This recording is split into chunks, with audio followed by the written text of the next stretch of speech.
My name is Terry David Mulligan. This is the Mulligan Stew Podcast. I am delighted to welcome to our show Booker T. Jones Jr., Booker T. and the MGs, the Booker T., who grew up in Memphis. When he was delivering newspapers, he would ride by a church in which gospel music was being played, except there was a guitar in the middle of it. Somebody was playing a white Strat guitar. Nobody played guitar in a church. It was all organ music. That guitar and what he heard were the staple singers singing in church, making a name for themselves, doing the Lord's work. And years later, he would end up working in the studio at Stax Volt Records as the house band, as an arranger and producer, writer, working with Otis Redding, Sam and Dave, Eddie Floyd, the staple singers, Albert King, Rufus and Carla Thomas. Oh, just on and on and on. Booker T. Even later, he would be working with Bob Dylan, and would be he and Paul Schaefer leading the band behind Bob Dylan and all of the stars that showed up for his 30th anniversary concert at Madison Square Garden. He was leading the band and behind Otis Redding at the Monterey Pop Festival when everything just exploded. This glorious noise washed over people. The festival season was started literally right there, and Otis's career went skyrocketing. He and Steve Cropper also helped get Dock of the Bay out for us. They'd recorded it with Otis, and then Otis died in a plane crash, and they kept going. They made that song. The song was number one almost immediately. And of course, he's inducted into the Rock and Roll Hall of Fame. But enough about Booker T. Let's talk about Booker T. with himself. Here is our conversation with Booker T. Jones. The video version can be found on the Terry David Mulligan YouTube channel. And if you're lucky enough to hear this early on, 18, 19, 20 of this month, just know that on the 25th, next Saturday, Booker T. will bring a 10-piece Stax Soul Revue band to the Jack Singer Hall in Calgary. You can say that you were there when Booker T. brought Stax and Soul and the whole Revue to Calgary's Jack Singer Hall. Check it out. All right, let's go. Do enjoy. I started by looking up your middle name. Taliaferro? Well, that's the way us Americans would say it. I went over there and said that, and they kind of laughed at me. I think they say Taliaferro, something like that, Taliaferro. And some Southerners even say Taliafer. Taliafer. I heard that, Taliafer. Anyway, it's Italian for iron worker. There you go. Yeah. Booker T. Washington's middle name, the Booker T. Washington, the educator. Thank you. Mm-hmm. Time is tight. Let me just ask you first things first. For those folks who have bought tickets for this show, and the ones who are thinking about it and having conversations over dinner about it, this show is your 10-piece Stax Revue show. Is that what you're bringing? Yeah, that's what I'm bringing. I'm looking for my notes.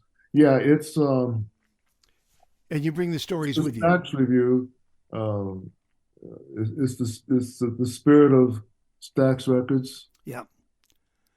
And you bring the stories with you? Yes, I do. Yeah, lots of stories. Yeah. Mm-hmm. Yeah, but it's a story of my life. You know, you told me about how your father sort of boo-hooed you, but my father waited till 3 a.m. on clubs out in Arkansas waiting for me and Maurice White and Richard Shan to come out of a club where we got about $1.75 for playing. He waited out in his 49 Ford and took us home. But you weren't delivering newspapers. You were on a stage, you know. Oh no, weren't delivering papers. On a stage way over in West Memphis, and those were my running buddies that got me into music before I stepped through the doors at 926 East Macklemore Avenue, which was Satellite Records, looking for Ray Charles records. You know, I just finished one of my shows, and it was on this date in 1959 that Ray Charles recorded. What did I say? He Yeah. had run out of tunes on the road, and so he just sort of made up this riff, and he looked at the Raylettes and the band and said, "Just follow me, and just call him response," and they did it. And then he phoned Atlantic Records and said, we're doing this song out here. There's no title for it, but we think it could be recorded. And they recorded it and became a huge hit. And those are the kind of songs that people remember, those stories. That's a great story. I'm so glad you told me that. That was one of my anthems when I was a kid, was trying to learn how to play that song. And of course, I met, the Atlantic people, and Ray was in Quincy Jones's band playing Hammond M3 organ, which I heard that is what inspired me to play Hammond M3 organ. So that's a great story to hear. Thank you, man. Like that on the road there. Just how some things happen by chance. Like, for example, I'm going to go straight to it. Green Onions was you guys, you were waiting for someone to show up, Billy Lee. And it started with a riff from you? Yes, it did.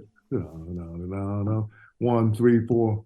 Yeah, from my theory class. But yeah, the groove is the quintessential. I don't know if that's the right word or not. That's Memphis it. groove, though. Yeah. That's the groove that I was playing probably about 6 or 7 hours before that in a club on some other changes, because that's what the people dance to. That's what they liked. They liked that rhythm. So anything you kind of put to that rhythm in Memphis would go over in a club. And you can't miss that beat. You can't miss that groove. That groove will lift you literally off the floor. And it was played by one of the originals, Al Jackson Jr. His dad had a big band, like Quincy Jones's big band, and I heard them play like that at a kite contest when I was maybe 7, 8 years old, and had a little kid drummer up on stage playing in his dad's band, and that was just a great coincidence.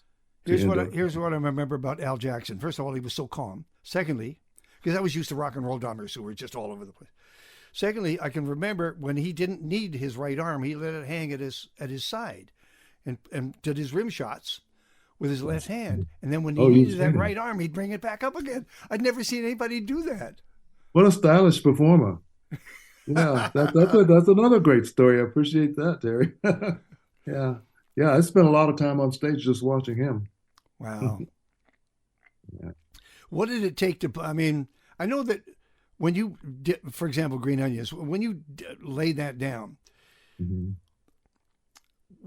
and we heard it, it was special to us. But for you, mm-hmm. in that studio and later on, it was an exercise in just fooling around in the studio. You had the studios all set up and ready to go. You might as well do something. When did it take on meaning for you? Seriously. Well, it took on meaning for me once I heard it on the radio. But the doing of it was. Steve Cropper was telling me, well, we got to do something. We recorded this song. They won't let us put it out unless we have a B-side. We got to do something. So, let's play something, so we can have a B-side. The A-side was Behave Yourself. Yeah. By Booker T and the MGs. And Cropper wanted to get it and take it down to the radio station. Everybody liked it, thought, well, we finally made a record. And so it was, okay, well, what can we do? What can we do? And that's how, the Green Onions riff came up, and it kind of came up kind of like that Ray Charles song. We didn't know really what we were doing. But so with Green Onions, we had a B-side, so we had a record. And you had some cash in your pocket. And then Jim Stewart, who inducted you into the Rock and Roll Hall of Fame, congratulations. He suggested you guys be the house band, which also was going to put some cash in your pocket. You might have hesitated in becoming the house band, but it was a good move.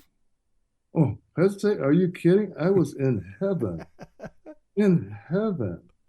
To be in a house band playing after school, making $7 a day. Sometimes up to $15 a day. That was a salary on the level of my dad's, who was a math teacher at the high school. You could have been a great math teacher. Now, who was the first? Can you remember who was the first through the door? Which door are you talking about? Well, Stax, and when you were the house band, your first gig. I walked through the door on the heels of David Porter. Yeah, my friend, my high school friend, who was in he would sing on the street corners at night with Maurice White, and they had a little group. And I guess he heard at a session that they needed an extra horn, for a Rufus Thomas session. So he ran over to the high school and got me out of my algebra class. So go down to the band room, get the baritone sax, and got the band director's keys and rushed me over to my destination that I'd been wanting to go to for years, was 926 East Macklemore, and walked right through the door. So I picked out my horn, and they were in E flat, which was convenient because the baritone sax is in E flat. The song was in E flat, and the song was "Cause I Love You" by Rufus and Carla Thomas. So just before I left, I told them, well, I can play piano too, by the way. So I started getting calls over there, and that's how I got through the door. You were prepared to do whatever they needed. I was. You would be a violin player if you had to. I need excuses, of course, to play tracks. So yeah. Let's keep you in the Stax studio for just a second. Hang in there. Okay. Who was the most passionate in the studio? The most passionate artist? Yes. I'll have to say Rufus Thomas. Rufus Thomas was music. He was passionate about how you looked, how you sounded, if you were on time, what key you were in, if you had a good attitude, and not shy about any of it. No. Who was the most joyous? The most joyous was Donald Duck Dunn. He was the bass player. He was happy to be there. Yeah. No matter what the scene. Yeah. Even when it was torture.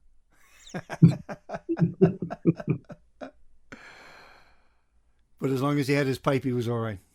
Which artist was the most joyous? The singers. Which one? Of the singers, I have to give that to Otis Redding. Okay. He just let go, and his spirit was in such a good place that if you were 10 feet around, you caught the virus. It showed, and it showed on stage too, didn't it? It did, and that was the most contagious. was when he was on stage, because you watched him and he was dancing and he was just in love with the moment, in love with what he was doing, in love with the audience. And it was just a real pleasure to work with him. Booker, how did he handle fame, the fame that came to him very quickly? To be honest, I don't.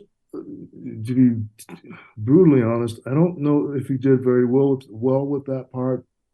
Fame can be a double-edged sword, and I know that there were times when he was lonely and away from home by himself, and I just don't know. I don't know how to answer that question. Okay, I understand.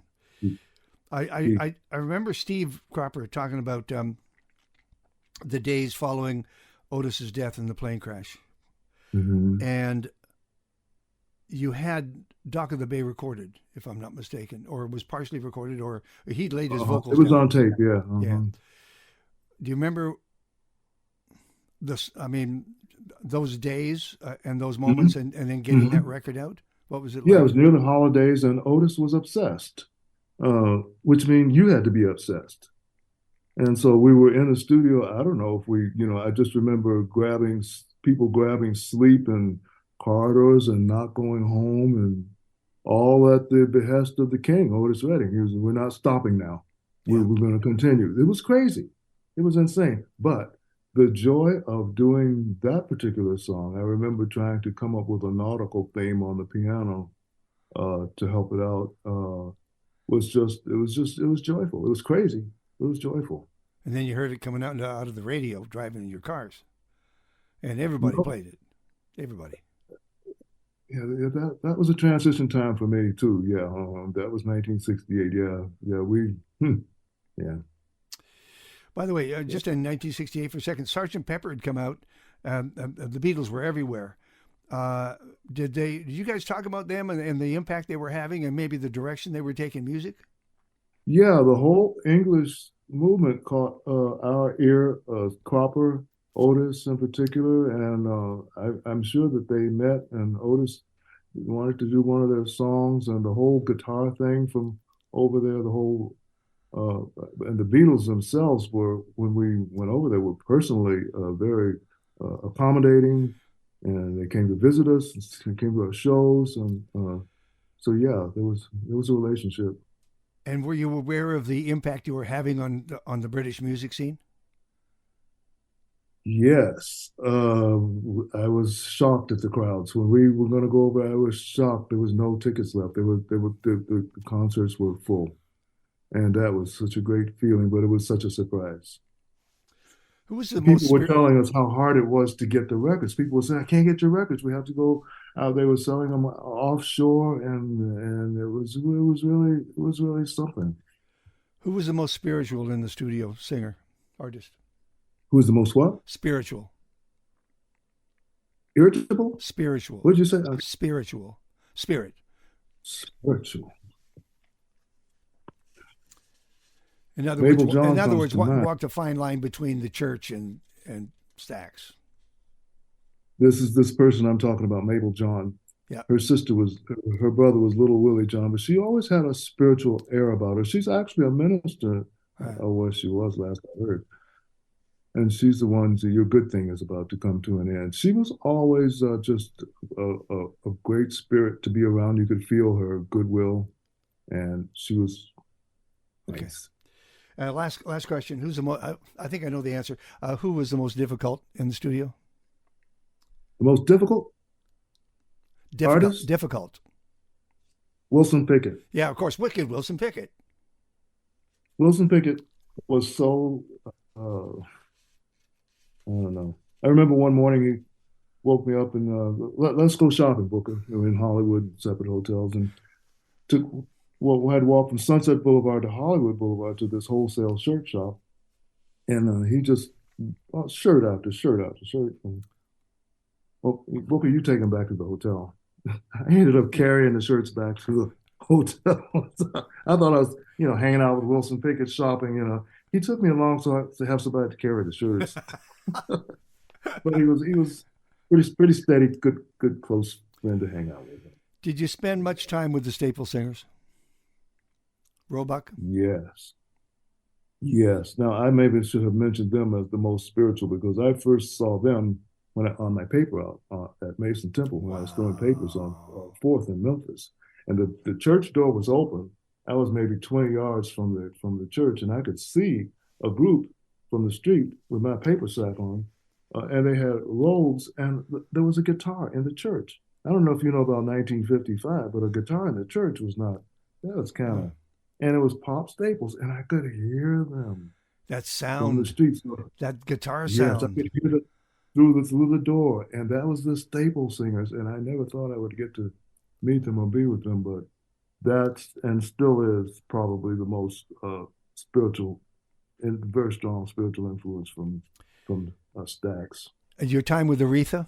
I never met her. I've met her at shows on stage, but we were never together in Memphis. Okay. No. All right. They had a chance to sign Aretha, and I think they messed up the legal part of it or something and missed her.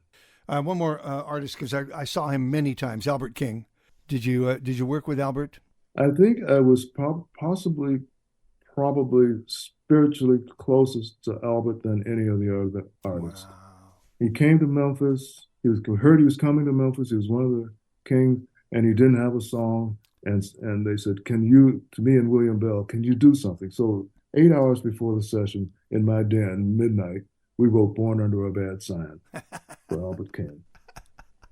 Next morning, 10 o'clock, he's playing it, and he's playing it like I dreamt he would play it. It was a dream come true. And so the friendship was just very subtle but very steady. And I would get a call from him every now and then, just for years.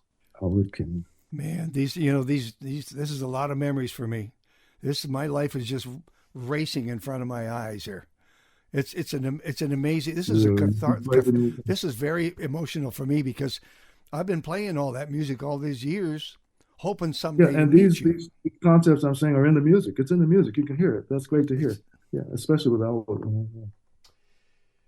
So yeah, and he was C sharp minor, D flat, blues in D flat minor. Come on, wait a minute, what's going on here? Albert, that emotion, he killed it from the first note, and just like we knew he would. And left-handed. I forgot about that. Exactly. Yeah. Was he playing his Flying V then? Was he playing that Flying V guitar? Was that what he was playing? Oh yeah, yeah. He had the big heavy Guitar, yeah. Yeah. Is it possible to ask you to define a best single moment for you? Something that literally defines the road you traveled, one single moment? Oh man, that's hard to do. That's hard to do. I I said to myself when I was driving down Macklemore Avenue, listening to Ray Charles play in Quincy's band, One Minute Julep, I heard the organ. I said, I think if I could do that with my life, if I could do what he's doing right now, if I could make a sound, I would be a very happy man. And I remember that moment still. And I am a very happy man. So that came true to me. Yeah, it's really been great. I've Yeah. got dreams to remember. I've got to. Oh yeah, you know that. Oh, you know that. Yeah, that was a gorgeous moment there to hear him sing that because he was so honest and so sincere. You've crossed a lot of paths, a lot, on stage and off, just your own personal life. Most memorable person that you've met? I was inspired by Barack Obama. There was a demeanor about him, a dedication and a lightness, a joyfulness, a sense of purpose, and probably one of the bravest people I ever met. Did you get to meet him? Huh? Did you get to What'd meet you him? say? Did you get to meet him? Yeah, I met him on a couple occasions, doing a benefit to raise money before he ran, and at the White House in the East Room. And we were supposed to play, normally when the president walks in, you play Hail to the Chief. He said, Booker, don't play Hail to the Chief. Play Green Onions for me. And we did. And we did. And he and his wife bounced in the door. From Macklemore to the White House. From Memphis to the White House. Well done. That's right to the east. And we are, Booker, we are talking about your legacy. We're talking about your legacy. I don't want to just beat this, but long after you and I are gone, the music that you've left behind will stand the test of time. It's true. That's great to know. It's great to hear. That's great to hear. Yeah, well, it's the music is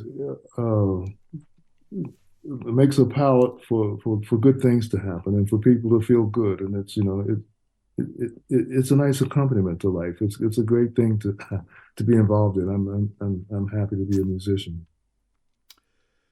And lucky to be a musician as well. Lucky. Extremely lucky. There are so many musicians who are so talented, who are just there's just not room. They're just not getting their due. And they're not being. Well, that's an unfortunate story. But yeah, I'm very fortunate to make a living in the music business. 3 moments in your life. Your induction into the Rock and Roll Hall of Fame. I know you were amazed by the building and everything that you saw in there. Do you like your place in it? Yes, that was an amazing moment. I thought maybe they had made a mistake. I thought my wife. I thought somebody had. Are you sure? The Rock and Roll Hall of Fame. So that was a great honor, and still is. So they have been probably the most consistent institution of all in the music business. They stay in touch. They take care of people. They don't. They're a real organization. Sure. The Rock and Roll Hall of Fame. Sure. They're there for your good times, your bad times, and it's a privilege to be a member. They usually ask you to leave something behind as a memento, like in the case of Jeff Beck, it would be a guitar, or Clapton, a guitar. What did you leave behind? Did you leave behind one of your organs? Yes. The Hammond M3 organ with the good speaker and the great keyboard and all the great electronics is at the Stax Museum. And that's probably the best place for it, but I wish I had it. Yeah.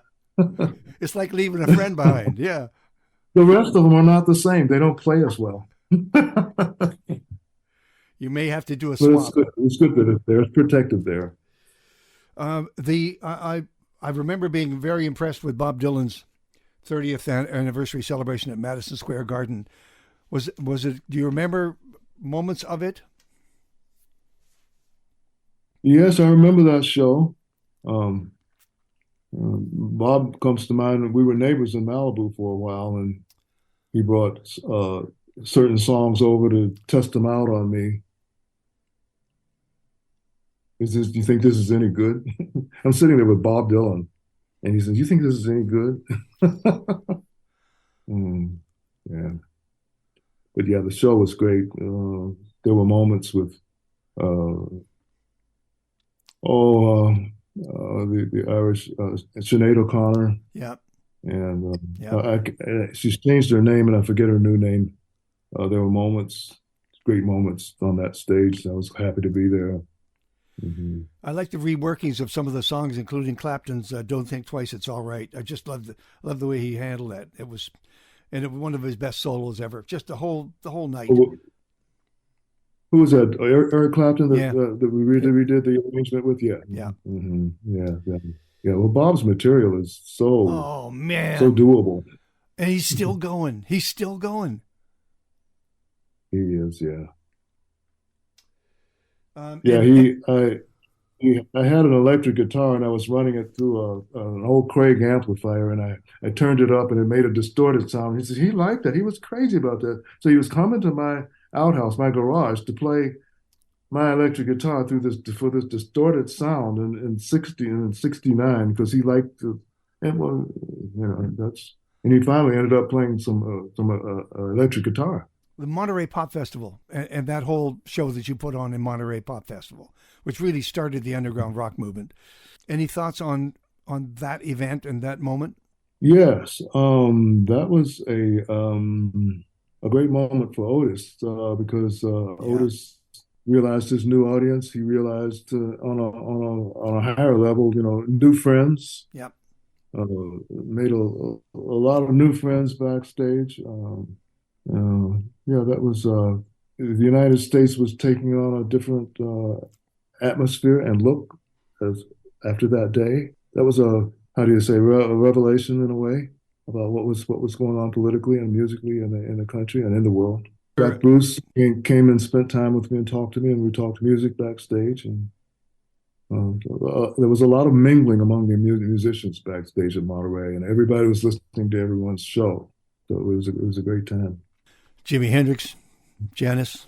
Hmm. Now, Hmm. uh, this show that you bring to Calgary next week, the 25th. I know it's another Saturday night for you. You're up on stage. You got your band. It's the nuts and bolts of just putting you all on stage, getting everybody there on time and safe.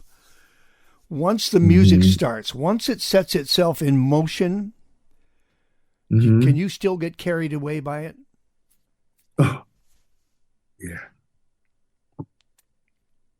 that's what you can't buy. When that happens, I have this singer from New York, Ayana, and she may just glance at me, and I'll glance back, and we know that we've made it. We're on the ship, and the music is carrying us, and that's priceless when that happens. A lot of times it happens with a staple singer's song, or we do Eddie Floyd's "Knock on Wood." We do the Stax stuff. We do Booker T and the MG's "Extended Time is Tight," and yeah, when the music just picks you up and takes you, and that's just a great thing to happen. It's a great feeling, and that happens with this show. If you could have anybody up on stage with you while the band was going, cooking, and everything was working, who would you love to see walk out and join you on stage? Who have I wanted? So, I know. I got so it. I got it. It's got to be Ray Charles. Ray, oh my God, What do you think? yes, yeah, because he flew on stage. He was what, yeah, he was the essence of feeling good inside of music. Yeah, he you knew that he was having a great time. Yeah, he was the master. Yeah, the way I play is so much influenced by him and his band and his band members. Hank Crawford, a number of them from Memphis, Henry Cooper. Did I read somewhere that there's a new Stax box set coming out? I didn't know that. Is there a documentary coming? I don't know about that. A new Green Onions album is coming. I have reimagined the song as a Latin salsa and recorded it.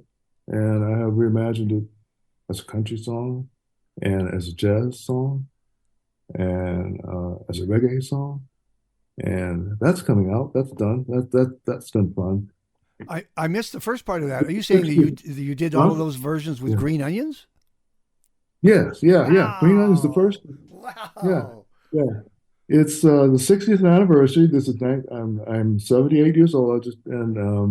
So the can you believe Green Onions is 60 years old? So yeah, I went in with my son and my band and some great musicians, and we've got some new music. I'm glad you're coming out and Um, playing. I mean, how many dates will you do this year? How busy do you want to be on the road?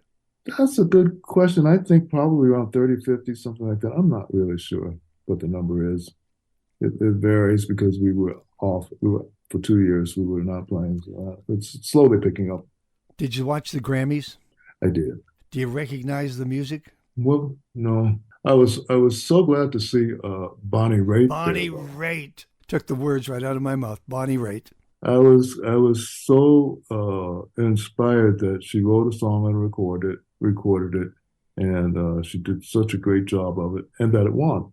I know the I know the parameters are different, for the voting and who can win, but I was just, for me, that was the moment of, of the Grammys. And I taped it after to have to watch the whole show. I haven't watched the whole thing, but I No. saw her there. So that was good.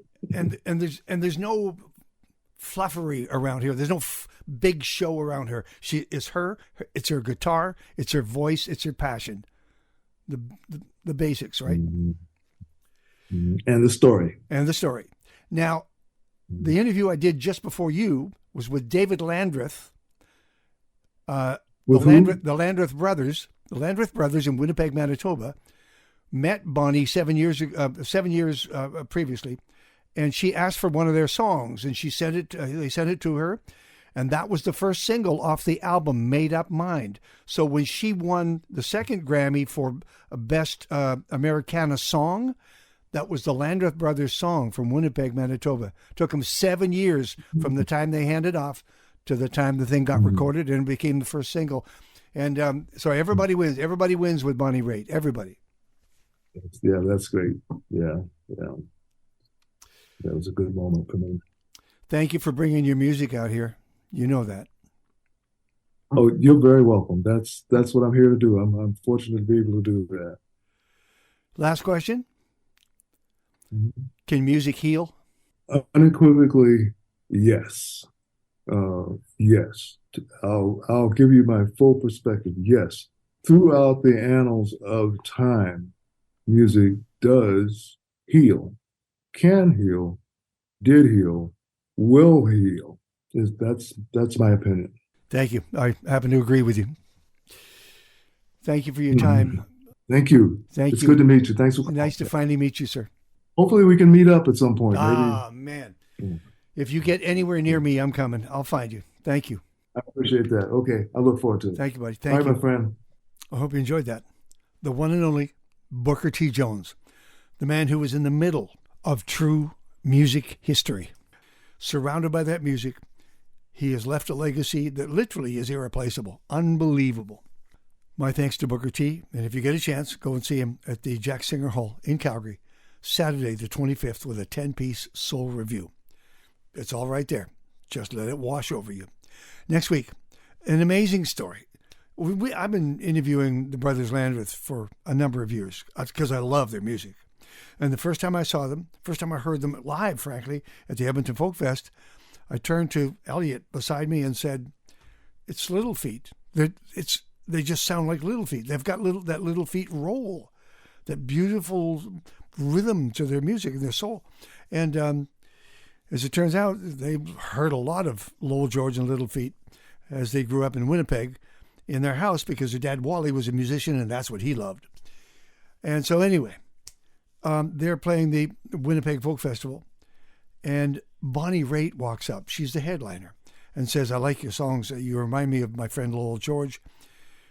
If you have any songs, send them my way." And they got connected. But it took years. It took years. It took 7 years until finally they got up the bravado to send a song to Bonnie. They sent her "Made Up Mind," a song that they'd recorded and that I'd played the hell out of. Bonnie loved it. But it took a couple of years to actually get back in the studio, COVID and all that. But they did hear a buzz out of Nashville that she had recorded it. And then it turned out that the album, just like that, the first single was Made Up Mind. All of a sudden, everything started to roll and explode for the Landreth boys. And then, of course, come the Grammys this year, Made Up Mind won Song for Best Americana for Bonnie, a Grammy. And then she won Song of the Year. And Bonnie Raitt got her just reward for hanging in there. The Landreth boys are riding that wave right now, and it's a great story.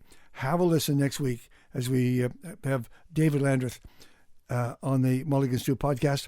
He'll be telling you a story about watching the Grammys, watching this announcement. This is historic announcement for him on his telephone screen, because his son has the big screen in the television room and is projectile vomiting at the same time. Join us. Thank you. Bye. By the way, if you get a chance, please subscribe to the Mulligan Stew podcast and check out the Booker T and the David Landreth interviews on the Terry David Mulligan YouTube channel. Take care of yourself.